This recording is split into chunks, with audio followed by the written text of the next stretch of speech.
Hi, all. I hope that you all have already started making choices in life and not letting life happen to you the way it was.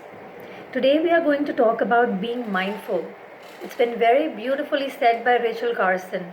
Those who dwell in the beauty and mysteries of the earth are never alone and weary of life. They're never tired of life.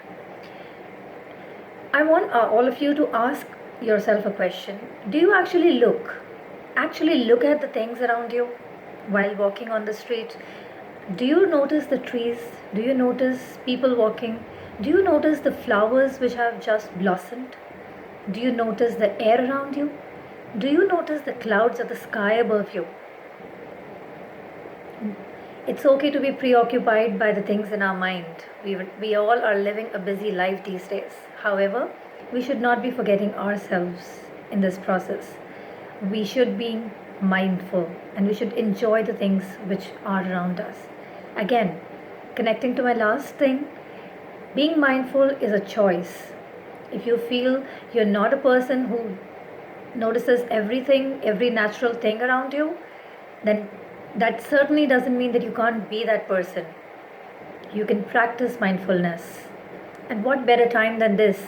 The times of quarantine. You have all the time in the world. The sky is clearer than it has been in years now. The air is fresher to take you in. So every day you should spend some time on your terrace or on your balconies just looking around things, just being mindful of the things which are around you.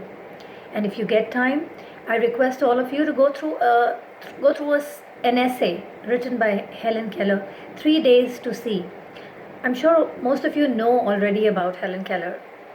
When she was an infant, she had lost her sight and she had lost her power to hear. And this lady, who else other than this lady, understands the real privilege of being able to see? It is a beautiful essay which talks about the privileges that we all have.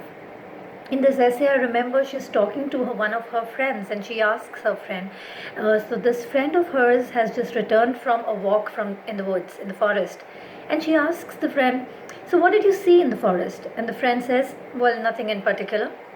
This amazingly surprises Helen Keller. How can somebody take a walk in the nature and not notice anything and not see anything? Because this lady understood the privilege of being able to see.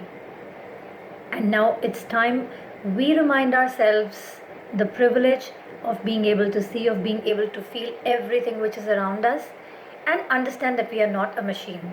We have the right to make ourselves happy. I urge all of you to spend at least half an hour in the sun, in the open. Be out in the open, look at everything around you, every natural thing around you. Be mindful of everything that is happening around you and elevate your existence. Thank you.